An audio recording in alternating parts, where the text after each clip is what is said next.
Hi everybody, I'm Ryan, and today we're going to talk about flex slots in Eldrazi Ramp in Modern. Well, the Eldrazi finally came. Yeah, this basement's not gonna protect me. I don't know why I came down here. Let me. And so let's jump into it and we can start talking about it.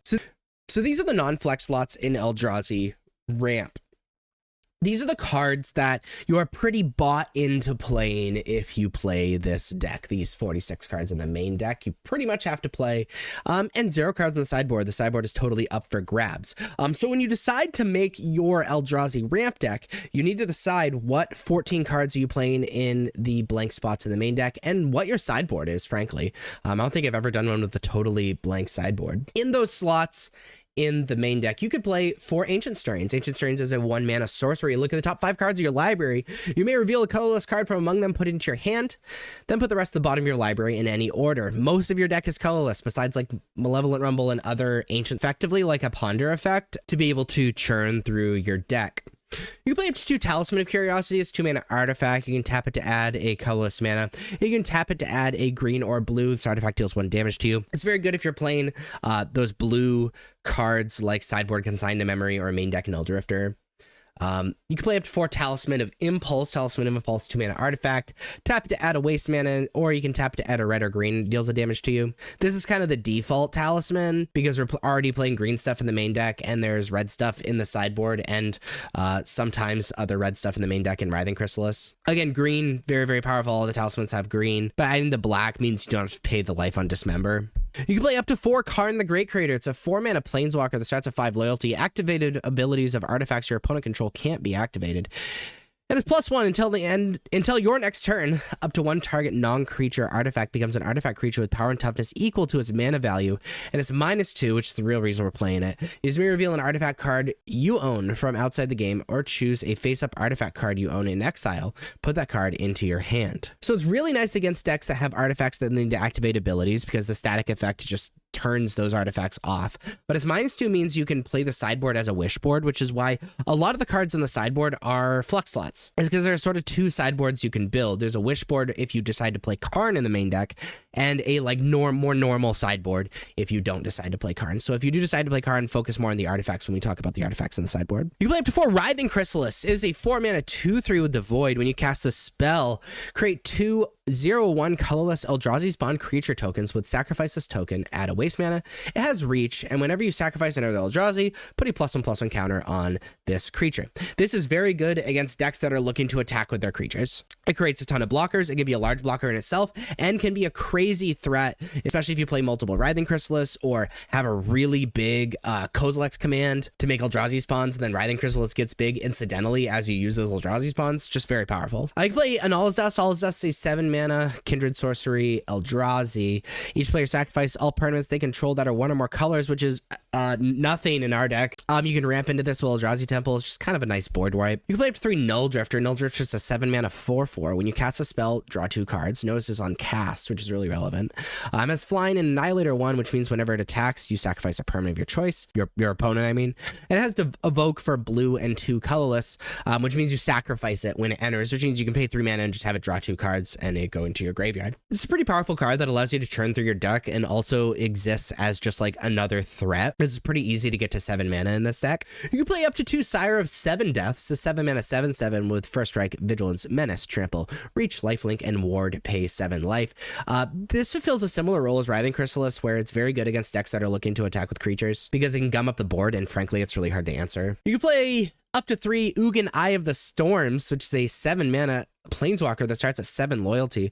When you cast a spell, exile up to 1 target permanent that's 1 or more colors. Whenever you cast a colorless spell, exile up to 1 target permanent that's 1 or more colors. So it has a sort of Devour of Destiny effect, where when it's on the battlefield, everything you cast, you just get to exile stuff that's 1 or more colors, so good against everything except for maybe the mirror. +2 is you gain 3 life and draw a card. Its 0 is add 3 colorless mana, which you can do after it comes on the battlefield, which is kind of cool. And it's -11 is search your library for any number of colorless non-land cards, exile them, then shuffle. Until end of turn, you may cast those cards without paying their mana cost, which is just nuts. You ultimate it and you just win the game with this deck. So the issue with Ugin, though, is that your Eldrazi temples don't ramp into Ugin. You need to kind of do it naturally, but it's an incredibly powerful planeswalker, at least against everything except for the mirror. You can play Devourer of Destiny 3 and 4.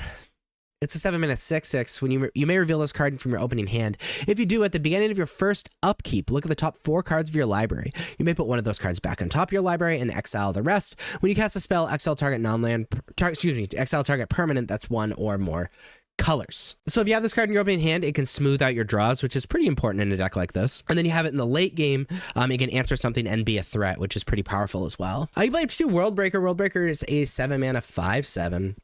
Has Devoid. When you cast a spell, exile target artifact, enchantment, or land. So very good enchantment hate, incidental, being able to attack their mana alongside sowing Micah Spawn, things like that. Has reach, and we can pay 3 mana and sacrifice a land to return this card from your graveyard to your hand, so it can be a recurring threat even if they answer it. Also, having reach in such a big butt, it's really hard to attack through Worldbreaker as well. You can play 3 Harrogast Erupting Nullkite is a 9-mana 6/6, but it has Emerge for 6 mana and 2 red, which means when you can cast a spell by sacrifice a creature and paying the Emerge cost reduced by that creature's mana value, which means you can do it for 2 red pretty easily. When you cast a spell, you may exile your hand. If you do, draw 3 cards as fine, and each creature spell you cast has Emerge. The Emerge cost is equal to its mana cost, which means you can like play Harrogast by sacrificing something, drawing 3 cards, and then sacrifice Harrogast to like do other really powerful stuff, which is pretty cool, especially getting a really early Emrakul or something is nasty. Speaking of Emrakul, you can play the 3rd Emrakul of Promised End. It's a 13-mana 13/13. Spell costs 1 less cast for each card type among cards in your graveyard. When you cast a spell, you gain control of target opponent during that player's next turn. After that turn, that player takes an extra turn, has flying, trample, and protection from instants. Normally, when you cast this card, the game is over. Being able to take over your opponent's turn, you can kind of neuter what they're doing, and it's just absolutely disgusting. So you're going to be selecting 14 of these 39 cards to add to your main deck. And as far as your sideboard, we got to build it together. Keep in mind, you'll want a lot of probably one of artifacts if you're playing with Karn the Great Creator, just so you can have a large Karn board. Otherwise, you're just building a sideboard like you normally would. You can play up to 4 Consigned to Memory. Consigned to Memory is a 1-mana instant with Replicate, meaning you can copy it for each time you pay its Replicate cost, which is just 1 colorless mana. And it says counter target, triggered ability, or colorless spell. Very good in the mirror matches, but it has some other incidental applications, similar to like Storm maybe. You could play up to 3 Dismember just as additional removal. It's 1 and 2 Phyrexian Black. Is an instant, target creature gets -1/-5 till end of turn, just like decent removal that doesn't have any color requirements. You can play the 4th Kozilek's Return in the board. It's a 3-mana instant with Devoid. Deals 2 damage to each creature, and whenever you cast an Eldrazi creature spell with mana value 7 or greater, you may exile this card from your graveyard. If you do, this card deals 5 damage to each creature. Just very good against these go-wide creature decks like Energy or Orzhov or something. You can play before Stone Rain, 3-mana sorcery, destroy target land. Very good in the mirror match and against Amulet Titan, because it can slow their opponent down and give you time to do your thing, or it can kind of stop them from playing the game, really. You can play Nature's Claim, 1-mana instant, destroy target artifact or enchantment. Its controller gains 4 life. Great artifact and enchantment hate. Similar to Force of Vigor, which is a 4-mana instant. If it's not your turn, you may exile a green card from your hand rather than play a spell's mana cost, and destroy up to 2 artifacts under enchantments. Just both very good artifact and enchantment hate. You can play a single Tormod's Crypt if you're playing Karn. It's a 0-mana artifact. Sacrifice this artifact to exile target player's graveyard. So the turn you play Karn, you can grab Tormod's Crypt and have that graveyard hate. You can play Haywire Might. It's a 1-mana 1/1. When this creature dies, you gain 2 life. You can pay a green, sacrifice this creature, exile target non-creature artifact or non-creature enchantment. Decent artifact or enchantment hate. Also relevantly, it's exile, so you can take out those silly artifact lands that the affinity player is playing. You can play a Pithing Needle, 1-mana artifact. As this artifact enters, choose a card name. Activated abilities of sources with a chosen name can't be activated unless they're mana abilities. Very good against Planeswalkers or Yawgmoth or whatever. You can play Liquid Metal Coating, which you would only ever play this alongside Karn the Great Creator. It's a 2-mana artifact. You can tap to have target permanent become an artifact in addition to its other types until end of turn. The cool part about this is Karn the Great Creator says activated abilities of artifacts your opponent control can't be activated, which means if you do this during your opponent's upkeep on a land, it doesn't care that it's a mana ability, it just can't be activated. And what's doubly really cool is if you activate this on a land and then plus Karn on that land, it destroys that land, which is just disgusting. You can play 2 Soulless Jailer. Soulless Jailer is a 2-mana 0/4. Permanent cards in graveyards can't enter the battlefield. Players can't cast non-creature spells from graveyards or exile. Just insane against Storm. Has some applications against Flage, etc., etc. You can play up to 2 Stonebrain. It's a 2-mana legendary artifact. You can pay 2 mana and tap it and exile the Stonebrain. Choose a card name. Search target player's graveyard, hand, and library for up to 4 cards with that name and exile them. That player shuffles, then draws a card for each card exiled from their hand this way. Activate only as a sorcery. Very good against decks that rely on very specific cards in order to win. So decks like Amulet Titan or maybe Ruby Storm, things like that. You could play up to 2 Torpor Orb. Torpor Orb is a 2-mana artifact. Creatures entering don't cause abilities to trigger. Very good against Orzhov, or again, good against Titan, you know, etc., etc. I could see it against Energy even. You can play up to 2 Void Mirror. Void Mirror is a 2-mana artifact. Whenever a player casts a spell, if no colored mana was spent to cast it, countered that spell. This is good against decks that are looking to cast things for free. You can play Ensnaring Bridge. Ensnaring Bridge is a 3-mana artifact. Creatures with power greater than the number of cards in your hand can attack.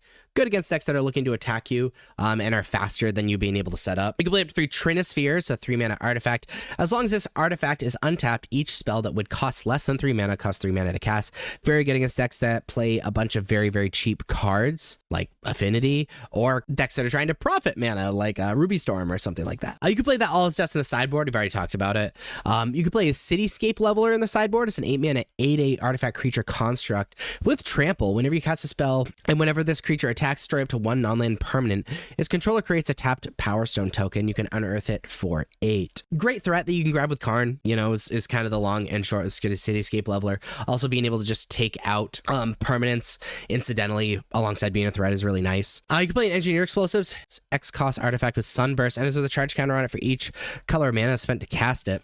And you can pay 2 mana, sacrifice the artifact, destroy each non-land permanent with mana value equal to the number of charge counters on this artifact. Very good against decks that are playing either 0 cost or 1 cost, maybe. Things that just need to be dealt with and they're faster than you being able to set up. You can play up to 2 Chalice of the Void. It's an XX artifact, enters with X charge counters on it. Whenever a player casts a spell with mana value equal to the number of charge counters on this artifact, counter that spell. You want this against decks that have a lot of like 1 cost cards because it can just kind of totally neuter their whole deck. And you can play up to 1 Walking Ballista. It's an XX, enters with X +1/+1 counters on it. You can pay 4 mana, put a +1/+1 counter on this creature, and you get to remove a +1/+1 counter from this creature to deal 1 damage to any target. Really good for finishing off your opponent, also really good against small-butted creatures. So you're going to be selecting 15 of these 39 cards. Keep it in mind that if you're playing Karn the Great Creator, you do need to play quite a few artifacts so you can use that Karn board alongside 14 of these 39 cards in the main deck, and then you have your very own but stock version of Eldrazi Ramp in Modern. If you like this video, please be sure to like and subscribe. Check me out on social medias. Links are above me and in the description. Thank you so much for watching. I'll see you next time. Bye-bye.